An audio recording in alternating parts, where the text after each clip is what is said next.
Listen to the will of those who will not speak. And if the tools are not willing, they will be. Hi, I'm Grzegorz Like. I'm the lead writer and the lead narrative designer in Cronos The New Dawn. And my name's Clara Severa, producer on Cronos The New Dawn. Today we're going to be talking a little bit more about our story while also answering some pressing fan questions. So Cronos is set in an alternative universe that in the 80s a weird disease started to appear. A disease we called the Change. And that's how, sadly, humanity came to an end. Travelers are emissaries of the mysterious collective. They travel back in time to the moment of the end of the world. They seek their targets, very important people that are needed by the collective. Bind point in sight. And they extract their essences. Is it painful? I think it's painful. With every single, I think, weird procedure along those lines, you will expect it to be painful. And because we're taking away souls of human beings, don't expect it to be a nice thing. Well, they scream a lot. Yeah. Preserving.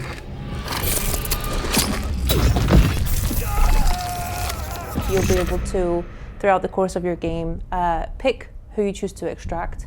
And if you're coming to the game from more of a gameplay perspective, it's the main perks of those essences that might interest you. However, if you're coming to the story to, get more of the actual insides and nitty-gritties of the story, you might focus on the characters who you meet. Target. Seated. Edvard Wisniewski. Which characters you choose to extract will actually affect, not only the gameplay, but also how you perceive the whole game.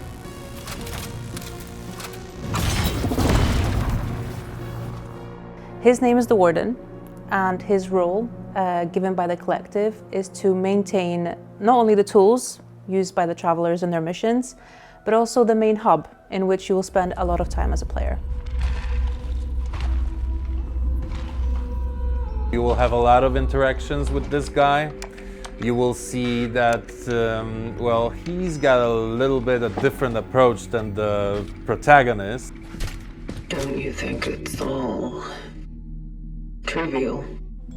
In perspective of perpetuity, what isn't but a trivial thing? At Bluebird Team, we still love to tell stories about people, about real people, about relationships between those people. You will meet a lot of characters in this game. Some of them you will love, and some of them you will, Maybe love. love less. Love less. Also in Cronos, I think it's important to mention that a lot of the characters you will meet are in some way or another connected when it comes to their story.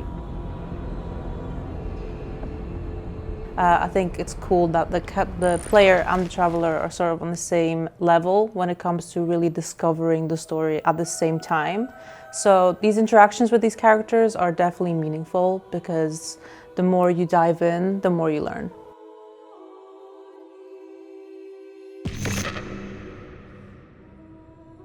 The main differences between Nova Huta and New Dawn are there isn't any floating buildings. In Nova Huta. Yeah. There isn't roaming monsters. Yet. Kind of. And the streets are undestroyed. However, we try to stick to the ideal image of Nova Huta as much as possible, but not only in the aesthetic, but also care about the historical importance and meaning of it. Also, obviously, in the game, we added some new buildings and new places for you to explore as a player. So the big building you see floating around in our trailers, we built it and then we destroyed it again. I was born and raised in Nova Huta, so this project feels very personal. But we chose Nova Huta because of the history the place has. That history rhymes very well with the questions we ask in the game and the themes we tackle throughout the story. And as Cronos doesn't have the ambition to be a historical game, well, the level of reproduction of things is super cool.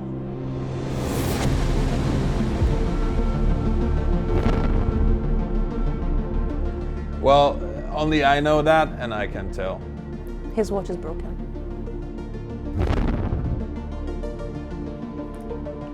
As far as we know, we don't know. Well, it is a time travel story. Duh. Why nobody ever asks about dogs? We're hamsters.